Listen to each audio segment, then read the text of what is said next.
Proverbios 11:14 encontramos una declaración que aplica a cada área de nuestras vidas, de nuestra sociedad, de nuestro mundo hoy.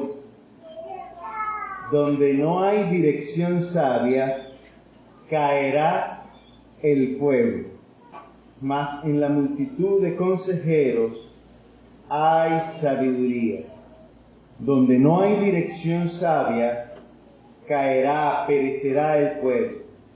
En Proverbios 29:18 dice la palabra: sin profecía el pueblo se desenfrena, mas el que guarda la ley es bienaventurado. Sin profecía el pueblo se desenfrena, mas el que guarda la ley es bienaventurado. Donde no hay dirección sabia, el pueblo perece. Sin profecía, el pueblo se desenfrena.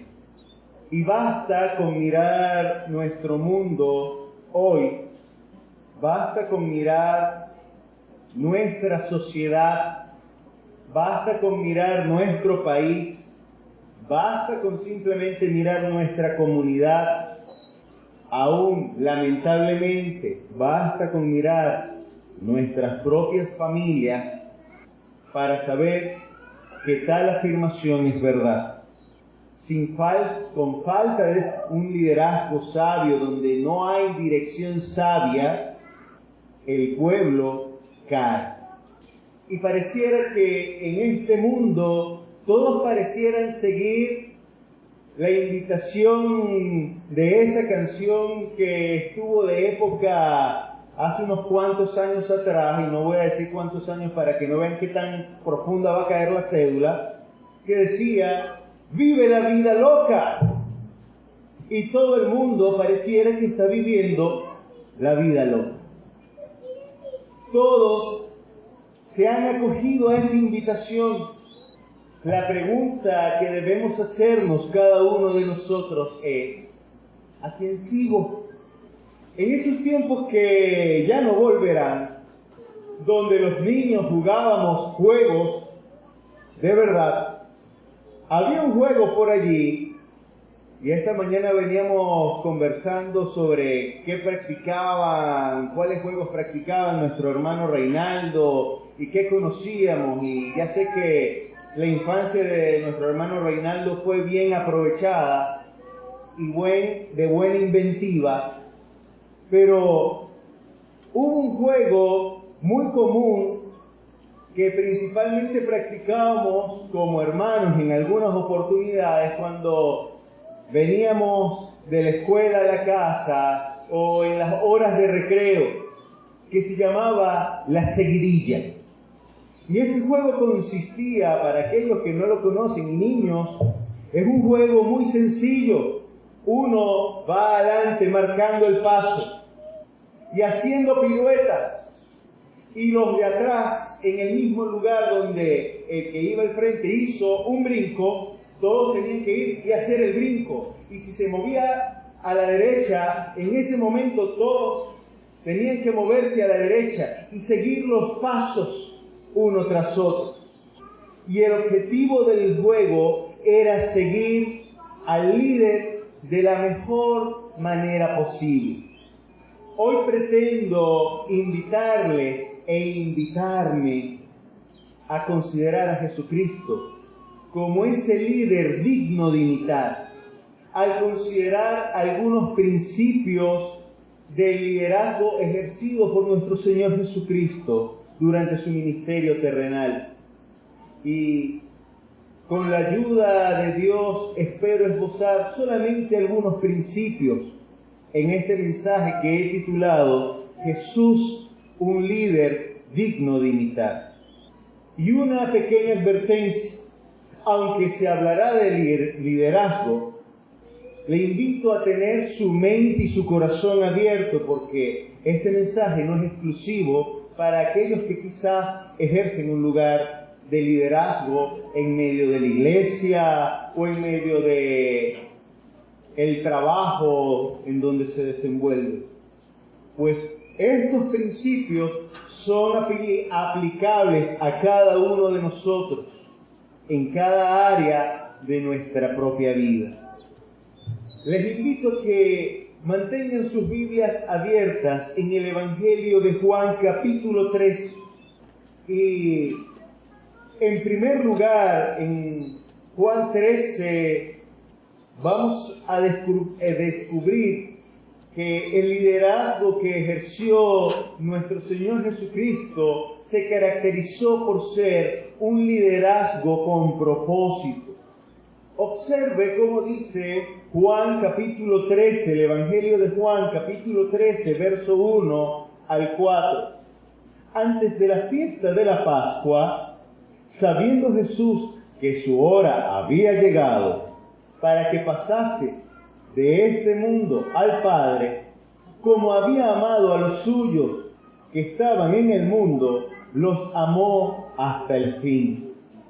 Y cuando cenaban, como el diablo ya había puesto en el corazón de Judas Iscariote, hijo de Simón, que le entregase, sabiendo Jesús que el Padre le había dado todas las cosas en las manos, y que había salido de Dios y a Dios iba, se levantó de la cena, se quitó su manto y tomando una toalla se la ciñó. El texto nos afirma que el Señor Jesucristo sabía que su hora había llegado. El Señor Jesucristo sabía que Él, que había salido del Padre, ahora al Padre volvía. Nuestro Señor Jesucristo vino a la tierra con un propósito muy, muy claro. Juan 6, versos 38 al 40, dicen de la siguiente manera, hablando nuestro Señor Jesucristo: porque he descendido del cielo no para hacer mi voluntad, sino la voluntad del que me envió. Y esta es la voluntad del Padre, que el que me envió, que todo lo que Él me diere, que de todo lo que Él me diere, yo no pierda nada, sino que lo resucite en el día postrero. Y esta es la voluntad del que me ha enviado, que todo aquel que ve al Hijo y cree en Él, tenga vida eterna, y yo le resucitaré en el día postrero. Y el verso 51 de ese mismo capítulo dice: yo soy el pan vivo que descendió del cielo. Si alguno comiere este pan, vivirá para siempre. Y el pan que yo daré es mi carne, la cual yo daré por la vida del mundo. Así que el Señor Jesucristo sabía perfectamente a qué había venido a este mundo: a cumplir la voluntad del Padre, dando su vida en rescate por aquellos que depositaran su fe en Él. Y es que el tener el propósito claro, dirían hoy los expertos organizacionales, tener clara la visión y la misión de la empresa, tener los propósitos claros en nuestra mente, en nuestro corazón, nos permite saber a dónde vamos, nos permite saber qué debemos hacer, nos permite planificar, organizarnos, incluso prepararnos ante la oposición. Porque si no se percató, la palabra dice: y cuando cenaban, como el diablo ya había puesto en el corazón de Judas Iscariote, hijo de Simón, que le entregase, sabiendo Jesús, y sigue el texto, el Señor Jesús ya sabía de la oposición y formó parte de un motivo más para hacer lo que iba a hacer. Y como veremos más adelante, sus actos posteriores estaban asociados a un rol asociado o vinculado al propósito que él estaba cumpliendo. La pregunta para nosotros es en esta hora, en el lugar de liderazgo que el Señor nos ha colocado en medio de nuestros hogares, como madre, como esposa, en el lugar de liderazgo que Dios nos ha colocado como padre y como esposo, tenemos clara cuál es la voluntad de Dios, cuál es el propósito que debemos cumplir en ese rol, en nuestro lugar de trabajo, en ese rol de liderazgo que ejercemos. ¿Tenemos claro cuál es el propósito a cumplir? En segundo lugar, el servicio que el Señor Jesucristo ejerció ese liderazgo se caracterizó por ser un liderazgo preparado. El verso 4 y 5 en su primera parte dice que se levantó de la cena, se quitó su manto, tomó una toalla y la ciñó. Luego puso agua en un lebrillo y comenzó a lavar los pies de sus discípulos. Como diría un personaje de la televisión, tenía todo fríamente calculado. No es que en ese momento comenzó, ¿dónde será que consigo agua? Y, ¿dónde echaré el agua? ¿Y qué trapo usaré? ¿Qué paño? Oye, Pedrito, por ahí no tienes un trapito que te sobre. No, quizá Judas tendrá por ahí. No. Quizá Juan, ahí no tienes algo que podamos usar para... No, en el Señor no hubo improvisación en nada. Él estaba preparado. Vamos a un pasaje paralelo rápidamente. Lucas, capítulo 22, verso 7 al 13. Dice de la siguiente manera: llegó el día de los panes sin levadura, en el cual era necesario sacrificar el cordero de la Pascua. Y Jesús envió a Pedro y a Juan diciendo: id, preparados para la Pascua, y preparadnos la Pascua para que la comamos. Ellos le dijeron: ¿dónde quieres que la preparemos? Él les dijo: he aquí, al entrar en la ciudad, os saldrá al encuentro un hombre que llevará un cántaro de agua. Seguidle hasta la casa donde entrare y decid al padre de familia de esa casa: el maestro te dice, ¿dónde está el aposento donde he de comer la Pascua con mis discípulos? Entonces él os mostrará un gran aposento alto, ya dispuesto, preparad allí. Y note que el Señor Jesús le pidió a sus discípulos: vayan, preparen la cena. ¿Y dónde? Bueno, sigan allá aquel hombre que sale con el cántaro. Cuando entren en la ciudad lo verán, síganlo. Y cuando lleguen a su destino en esa casa, pregunten por el jefe de la familia y él les va a decir en dónde. Porque ya hay un aposento dispuesto, preparado. El Señor Jesús tenía todo fríamente calculado. Su liderazgo se caracterizó por ser un liderazgo preparado. Hubo preparación material, todo estaba dispuesto.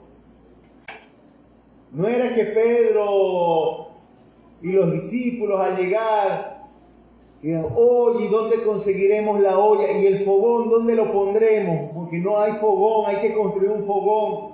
No, todo estaba ya dispuesto. El Señor Jesucristo preparó todo de antemano. Como en estos días le enseñaba a Santiago e Isabel, Dios es un Dios de orden. Así que todo Él lo tiene preparado.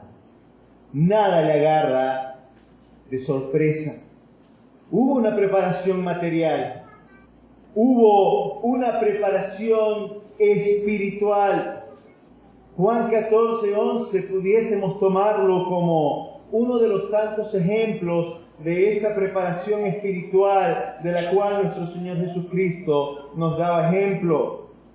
Creedme que yo soy en el Padre y el Padre en mí. De otra manera, creedme por las mismas obras. De cierto os digo, el que en mí cree, las obras que yo hago, él las hará también, y aún mayores hará, porque yo voy al Padre, y todo lo que pidierais al Padre en mi nombre, lo haré, para que el Padre sea glorificado en el Hijo. Si algo pidiereis en mi nombre, yo lo haré. El Señor Jesús estaba trazando un mapa, una ruta.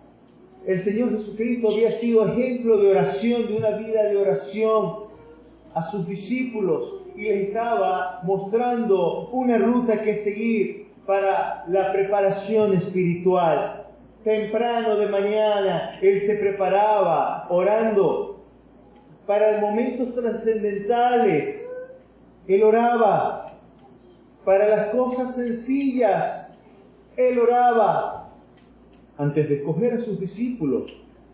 Dice que pasó la noche orando.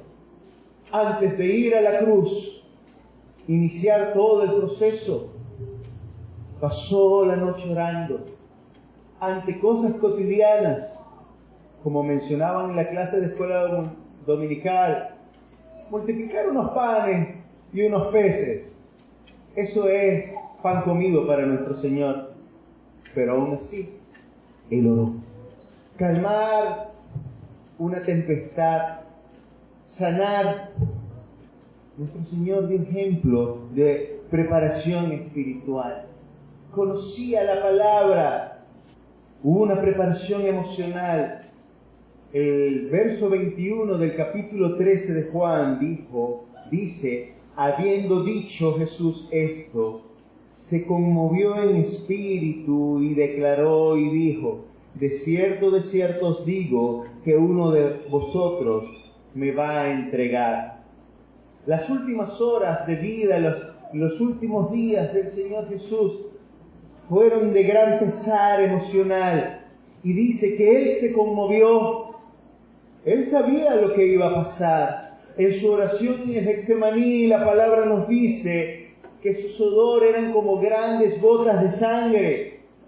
Y eso era causado por el estrés, la presión de lo que sabía que debía enfrentar.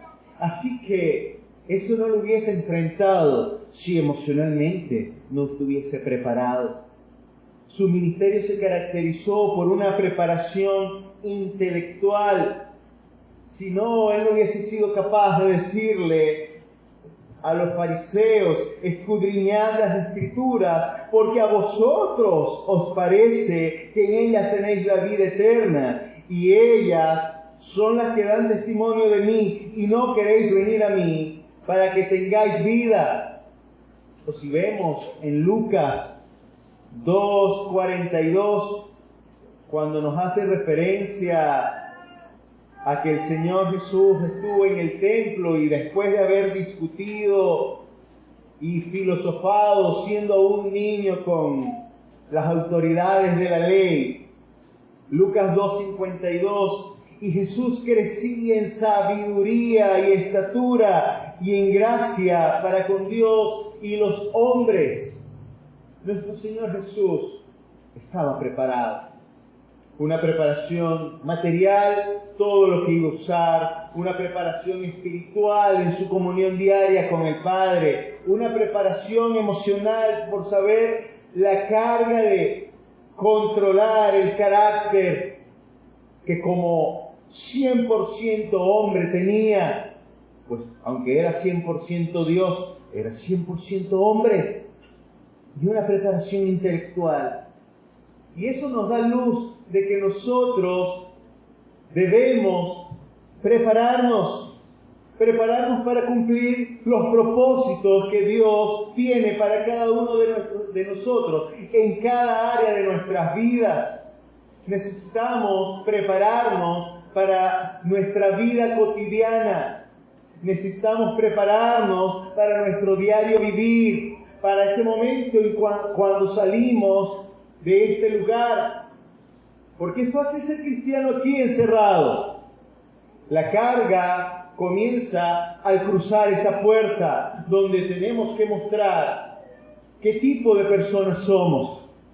Quizás al momento ya de montarnos en el carro, cuando surge una discusión o en la camionetica, cuando vemos que nos quieren cobrar de más, entonces nuestro carácter, nuestras emociones afloran y explotamos, y quizás nuestra lengua se va de más y decimos el mal del cual se va a morir, y dejamos por el piso el título de cristiano.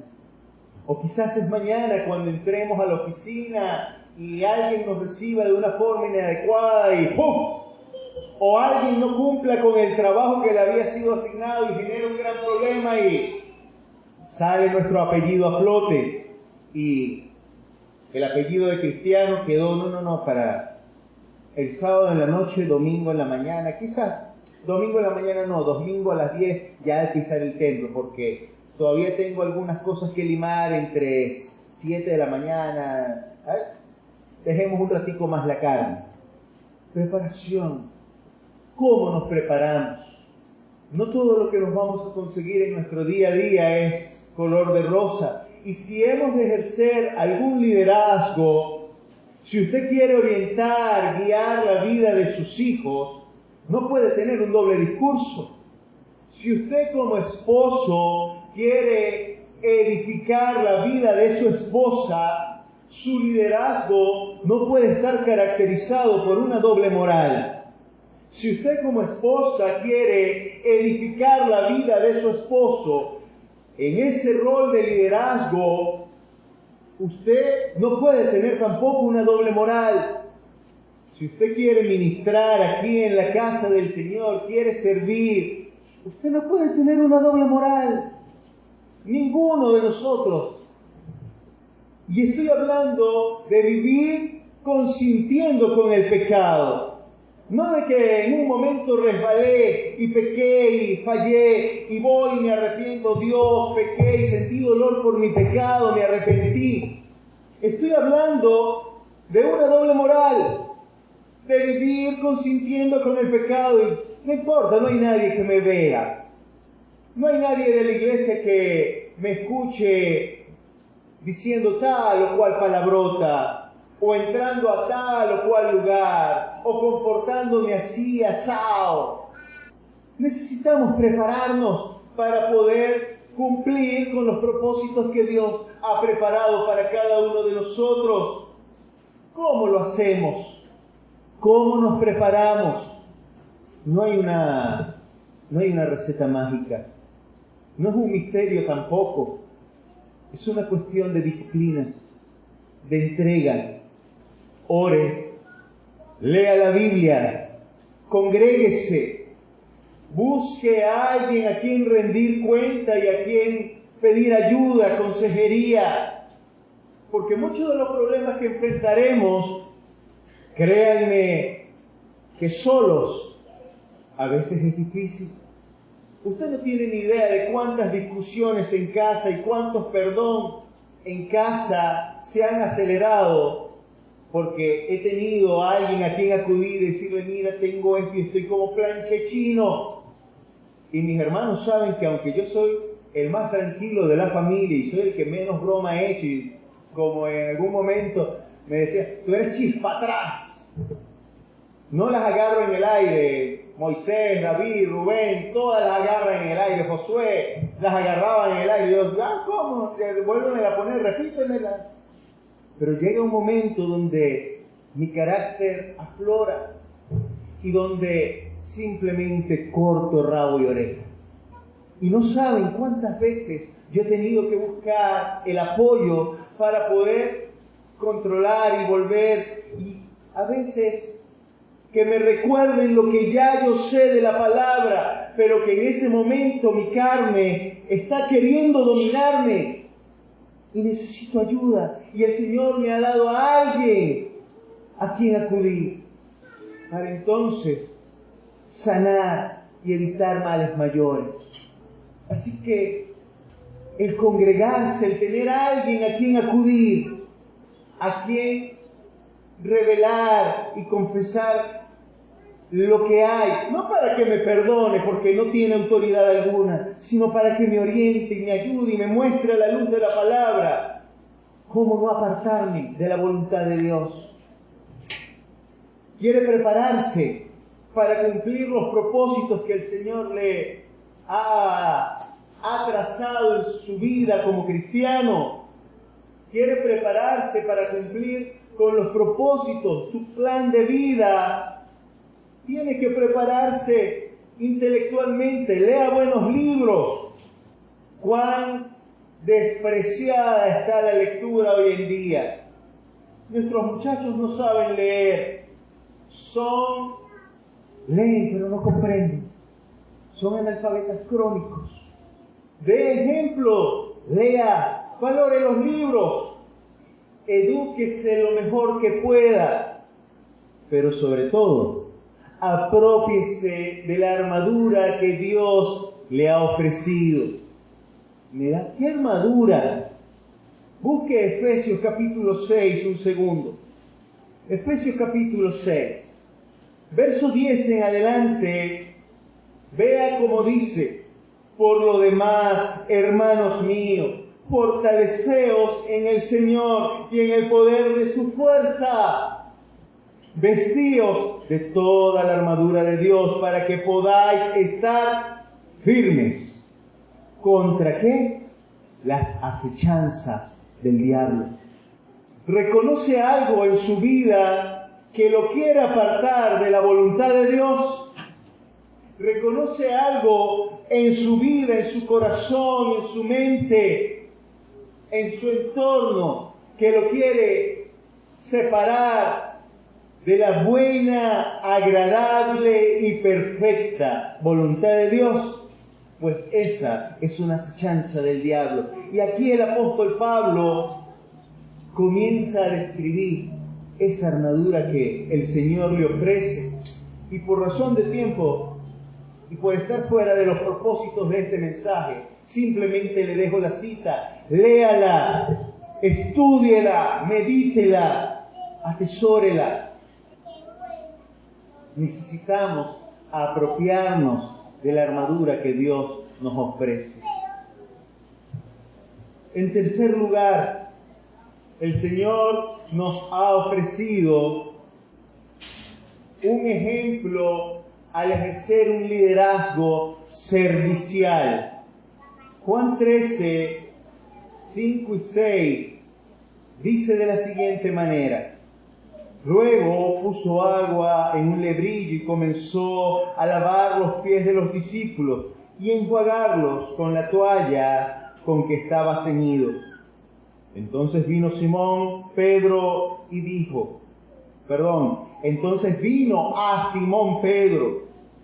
y Pedro le dijo: Señor, ¿tú me lavas los pies? Respondió Jesús y le dijo: lo que yo hago, tú no lo comprendes ahora, mas lo entenderás después. Pedro le dijo: no me lavarás los pies jamás. Yo no sé si usted conoce el contexto cultural, pero si no lo conoce, es este. Piense en el trabajo más humilde, en el peor de todos los trabajos que se pueda haber inventado en la sociedad humana. Imagíneselo. Quizás el recoger basura, trabajar en el aseo municipal. Quizás, todavía ese es digno. Hay otro peor. ¿Cuál? Bueno, el tener que meter la mano en la basura y clasificarla. El que se encarga, el obrero es el que se encarga de clasificar la basura y separar plástico para acá, metales para allá. Yo creo que ese es el peor.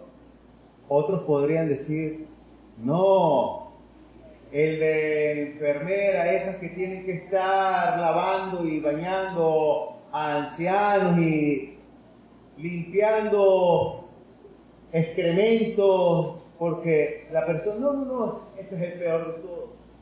Use su imaginación, el que usted encuentre, el peor de los trabajos. Ese era el trabajo que el Señor Jesucristo iba a ejercer.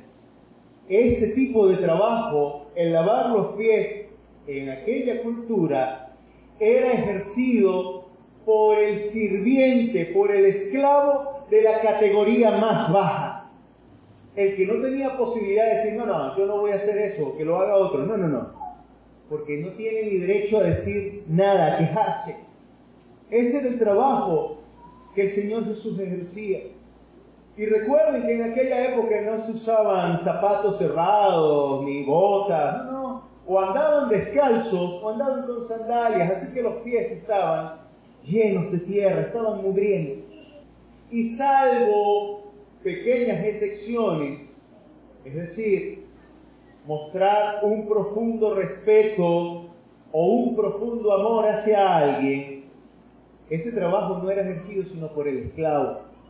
Si un jefe de casa, un padre de familia, le lavaba los pies a alguien, era para mostrarle, te aprecio, te respeto, te valoro. Pero de resto, eso es un trabajo para plebe. Y los discípulos, estoy seguro que no tenían ningún inconveniente en agarrar el potecito con agua, el pañito, y lavar los pies del Señor Jesús, y el Señor Jesús se los pedía. Pero si Pedro le decía a Juan, mira Juan, hazme el favorcito, lávame los pies, seré yo esclavo tuyo. O quizás si le decía, Tadeo, lávame el dedo, para que vea en rima. Tadeo le diría, ni este dedo te toco, también te lo digo en rima. Lávate tus pies, tienes dos buenas manos, lávate tú solo. Durante todo su ministerio, el Señor Jesús fue un modelo, como hemos estado estudiando en la escuela dominical, de servicio. Él ejerció un liderazgo servicial, atendiendo diferentes tipos de necesidades. Y no porque su propósito fuera atender las necesidades, porque ya vimos en el primer punto cuál era su propósito. Él lo tenía claro, la redención, pero su liderazgo no era simplemente un liderazgo de agarrar y decir, ¡hey, vayan allá, limpien por allí! ¡Hey, mira, eso está suelto, sujétenlo! ¡Hey, Pedro, vamos más adentro, dale! Ese era el liderazgo que el Señor Jesús ejercía. Lo pongo con un ejemplo que escuché en alguna oportunidad, para ser mucho más claro. Algunos han representado el liderazgo con la figura de un triángulo. Y si un triángulo tiene la punta hacia arriba, forma una pirámide. Y muchos dicen, ese tipo de liderazgo es aquel que está en la punta de arriba, en la cúspide de la pirámide, y dice, hagan. Pudiésemos pensar en el rey. Hagan. Prepárenme el café y tráiganmelo. Déjame agarrarlo nada más con estos dos deditos para no contaminarme. Por eso es que los reyes, en las películas, siempre levantan y agarran con el levantar el meñique. Es por eso. No quiero contaminarme de las manos de ese sirviente que me trajo. Se consideraba superior. Hay otro tipo de liderazgo que es un liderazgo enfermizo, y es invirtiendo la pirámide. Entonces todo el peso recaía sobre el líder, y era el líder el que abría la puerta, el que limpiaba el piso, el que disponía todo, y los demás colaboradores, bueno, echándose aire. La tercera representación era tomando ese triángulo y acostándolo de forma tal que formara la punta de una flecha o la punta de una lanza. Y habla del liderazgo que es el líder que marca el camino y dice, como el chapulín colorado, síganme los buenos, y él va adelante, enfrentando, guiando, orientando, pero siendo respaldado con los de atrás, y cada uno atrás, cumpliendo con su rol, siguiendo el ejemplo del líder que va guiando al frente. Y esta ilustración nos habla de que el líder participaba activamente o participa activamente en el trabajo.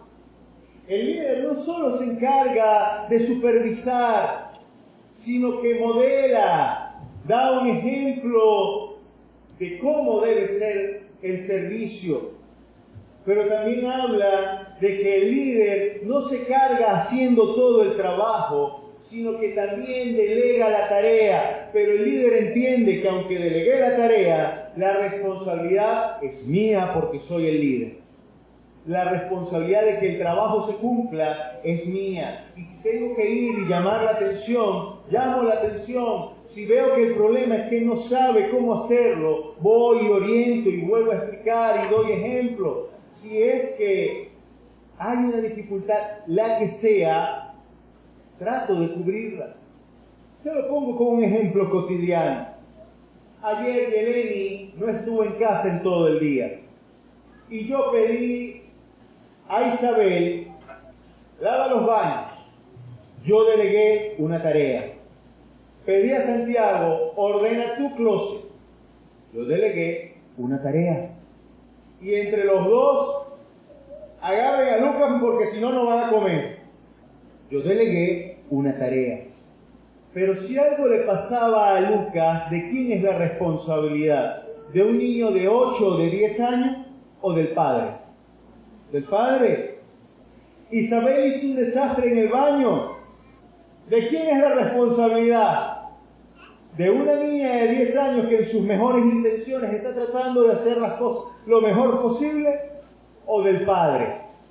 Santiago hizo un gran desastre en el cuarto. Su closet quedó perfectamente ordenado, pero antes de llegar a eso, todo fue un caos peor del que ya existía. Génesis 2, la tierra estaba desordenada y vacía, fue ejemplificado en el cuarto de Santiago. ¿Y de quién era la responsabilidad? Del padre. ¿Y qué le tocó al padre hacer? La comida. El padre tuvo que ir, decir, Isabel, así no, aquí está todo, aquí está, comienza a secar. Y la dejé. Duró 2 horas en un solo baño, pero limpio quedó. Con Santiago me tocó sentarme y estar un buen rato con algunos incentivos disciplinarios y algunos ejemplos de cómo se dobla ropa de forma correcta. Fui bien entrenado en casa, no por mi esposita. Mi esposita agarró el premio mayor, ya estaba entrenado. Pero tuve que modelarle y aún hacerle entender que su apatía a realizar el trabajo trajo como consecuencia que él perdía tiempo que pudo haber utilizado viendo televisión o jugando. Así que el líder puede delegar tareas, pero aún tiene que asumir la responsabilidad de ese trabajo. ¿Qué tipo de liderazgo ejercemos cada uno de nosotros en donde nos encontramos? Cuando usted llega a su casa, hombre trabajador, y usted ve que la sala está hecha un desastre, ¿de quién es la responsabilidad? Y como buen hombre usted dirá, de la ama de casa. Y como buen cristiano yo le diré, suya. Porque la autoridad del hogar, bíblicamente, es usted como hombre. Y esa tarea fue delegada simplemente. Y la responsabilidad es suya. Porque quizás no se ha podido proveer de mejores recursos, ayuda o forma, o el agobio mental. Y ya va, amor, pero páralo, no lo hagas así, vamos a hacerlo asado.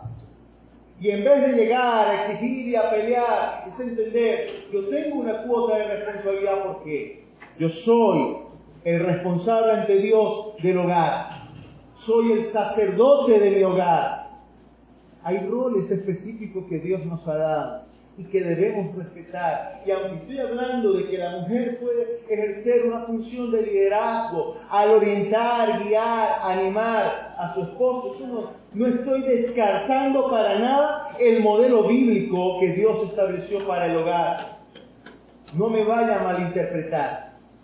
Aún los hijos pueden ejercer un rol de liderazgo hacia la vida de sus padres o hacia la vida de sus hermanos mayores, modelando, dando fiel testimonio de lo que es una vida de oración, de consagración. En cuarto lugar, el Señor ejerció un liderazgo discipulador. Juan 13, del 12 al 17, que fue el pasaje que leímos, dice: así que después que les hubo lavado los pies, tomó su manto, volvió a la mesa y les dijo: ¿sabéis lo que os he hecho? Vosotros me llamáis maestro y señor, y decís bien porque lo soy. Pues si yo, el Señor y el Maestro, he lavado vuestros pies, vosotros también debéis lavaros los pies los unos a los otros. Porque ejemplo os he dado, para que como yo os he hecho, vosotros también hagáis. De cierto os digo, el siervo no es mayor que su Señor, ni el enviado es mayor que el que le envió. Si sabéis estas cosas, bienaventurado seréis. El contexto en el cual el Señor Jesús lava los pies de sus discípulos fue un contexto quizás nada agradable para la institución de la Santa Cena. Un acto memorable, solemne, fue pisoteado. ¿Y sabe por quién?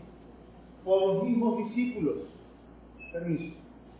Lucas 22, 24 dice de la siguiente manera, leo para ustedes: hubo también entre ellos una disputa sobre quién de ellos sería el mayor, pero él les dijo, el Señor Jesús, al ver la disputa, les dijo: los reyes de las naciones se enseñorean de ellas, y los que sobre ellas tienen autoridad son llamados bienhechores.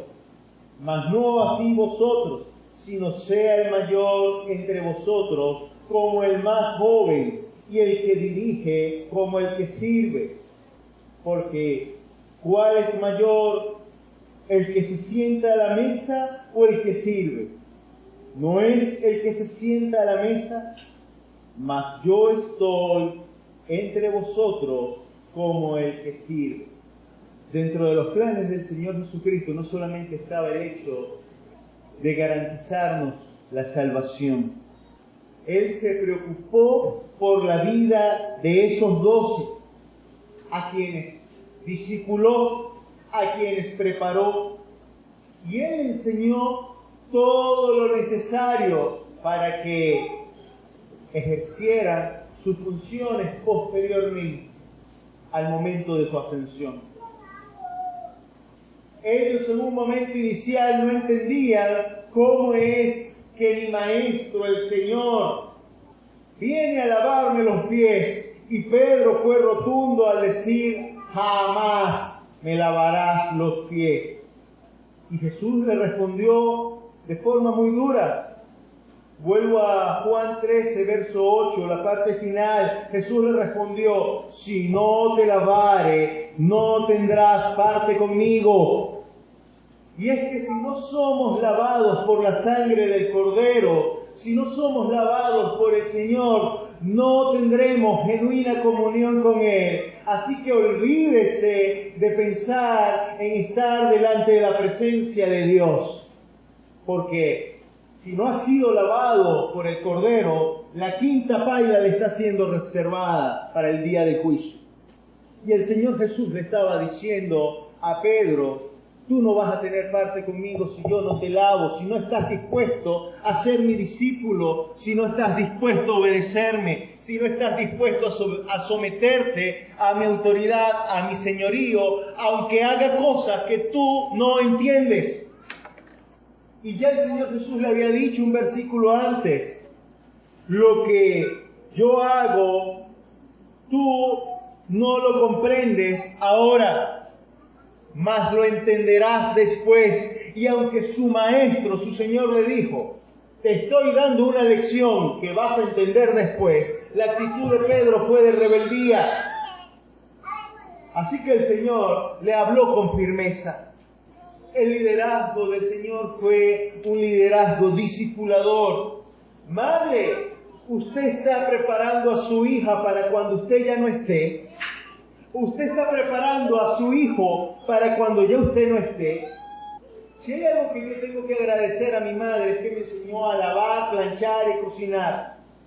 Porque el día que menos pensaba, estando en Caracas, recién salido de casa, y aunque me estaba quedando en casa de uno de mis hermanos, me tocó planchar mi camisa para poder ir a la universidad, para poder ir a la escuela, a la iglesia, a la escuela dominical.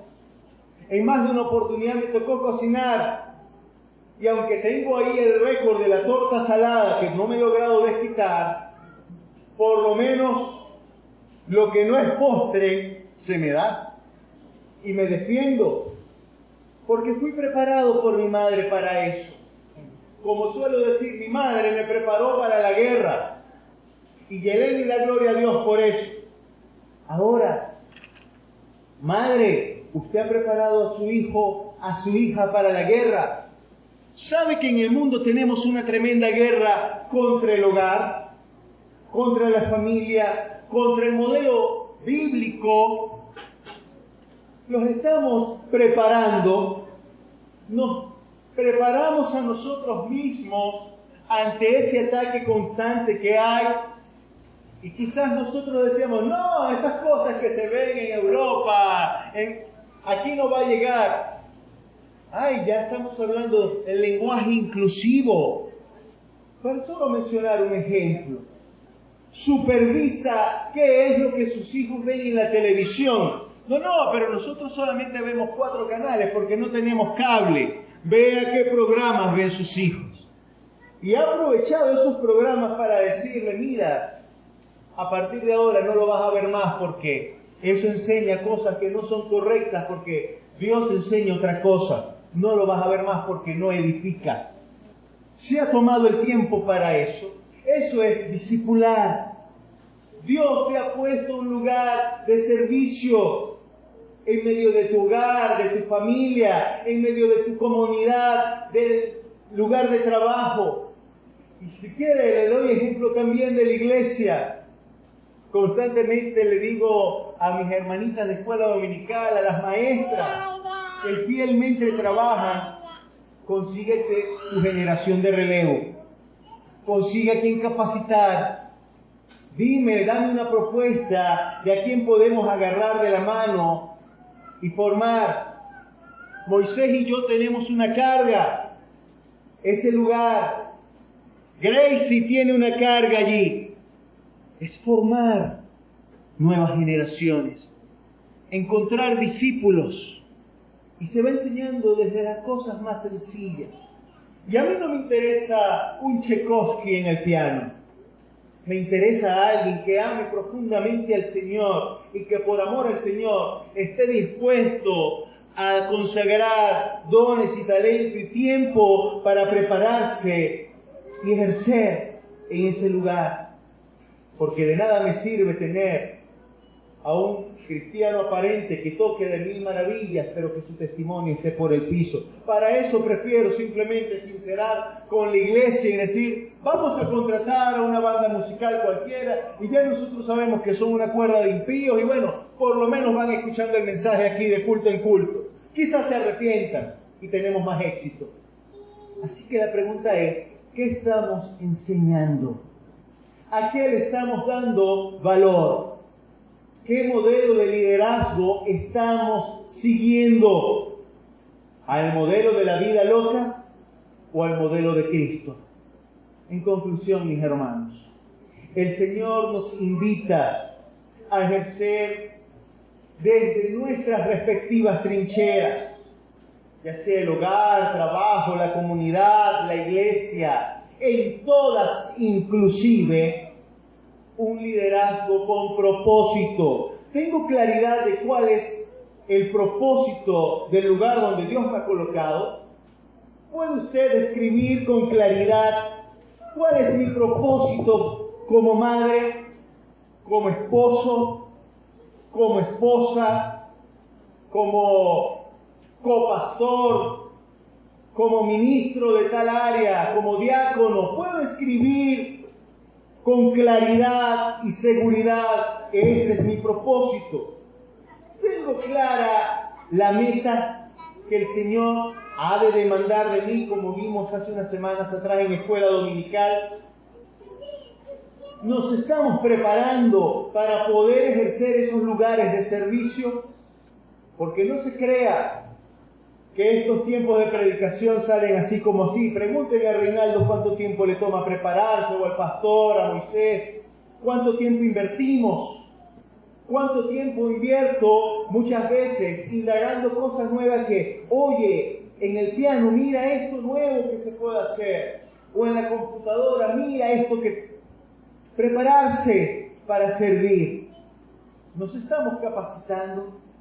Somos un modelo de liderazgo servicial. Estamos siguiendo el ejemplo del Señor Jesucristo al ser primeramente siervos. Quiero que me respeten porque soy el director del ministerio de enseñanza. Me tienen que respetar, así que hagan. Vaya y dé su clase. Quiero exigir respeto. Ese es el modelo del mundo. Mi esposa se sujeta en casa porque yo soy el macho alfa. Ese es el modelo del mundo. El modelo bíblico dice que debo amar a mi esposa como Cristo amó a la iglesia y se entregó a sí mismo por ella. ¿Soy capaz de entregarme en sacrificio por mi esposa? ¿Qué modelo estoy siguiendo? ¿Un liderazgo servicial? ¿Estoy siendo un ejemplo de liderazgo discipulador, capacitador? Estoy capacitando como mínimo a aquellos que Dios puso a mi alcance: mis hijos, mi esposa, mi esposo, mi cónyuge. Oseas 4:6 dice: mi pueblo perece por falta de conocimiento. Recuerda el juego de la seguidilla, ese juego que uno iba adelante marcando el paso y los de atrás siguiendo. Pregúntese en este tiempo, ¿quién lidera tu vida? ¿Cristo o el mundo? Y si usted dice que el mundo, déjeme decirle que el mundo es simplemente un supervisor. El que está por encima del mundo, liderizando el mundo, es Satanás. Así que usted está reconociendo que su líder es Satanás. ¿A quiénes guías? ¿Cómo lo haces? ¿Con sabiduría humana o sabiduría celestial?